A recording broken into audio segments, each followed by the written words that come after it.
Welcome to the first episode of my new weekly video, Soul Food. It's new, it's different.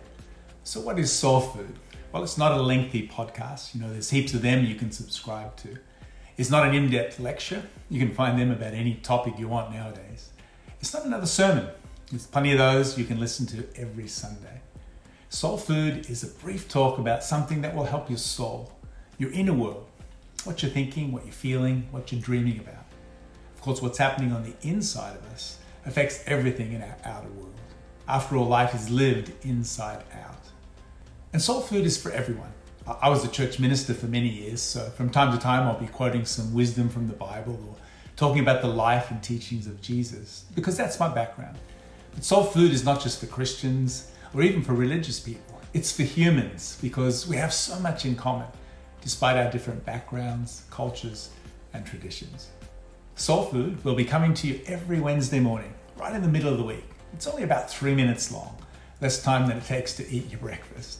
I'm really excited about Soul Food, and I think you'll enjoy it too. What a crazy time this is for our world, especially with this global COVID-19 pandemic. Here in Melbourne, where I live, we've had a state of emergency since about the 16th of March, and we've had various levels of lockdowns ever since. That's almost 6 months, over 150 days. Right now, we're near the end of a 6-week stage 4 lockdown. It all feels a bit like an apocalyptic movie. Lots of empty streets and people wearing masks. Here's a picture of Nicole and I modeling some cool but very colorful fabric masks.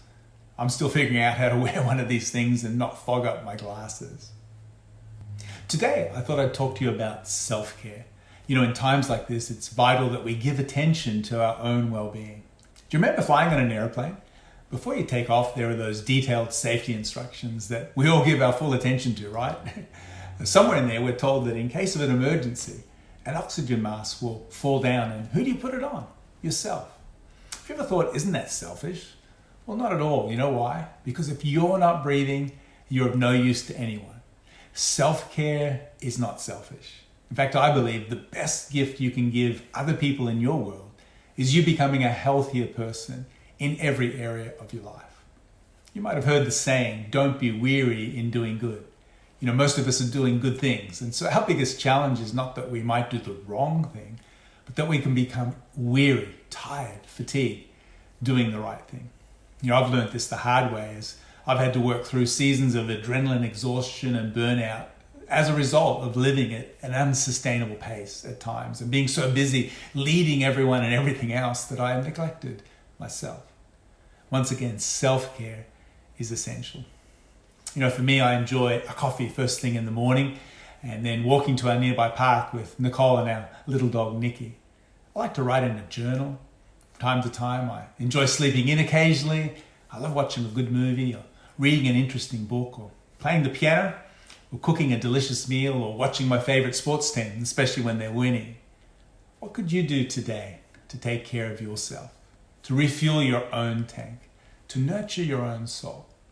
Don't be so busy looking out for everyone else that you neglect your own well-being. Invest in yourself today. Self-care, that's what we're going to be talking about for a while in this first series of weekly video messages. And so let's summarize our main insights from today's episode. Firstly, self-care is not selfish. Secondly, the best gift you can give other people is you being a healthy person. Thirdly, be careful you don't become fatigued while doing good things for others. And finally, do something to take care of yourself today. I'd like to hear some comments back from you, and why not talk about this important topic with your family and friends. Finally, don't miss next week as we talk about the valuable practice of reflection. Be sure to subscribe, that way you won't miss an episode. This has been Soul Food with Mark Connor. Take care, see you next week.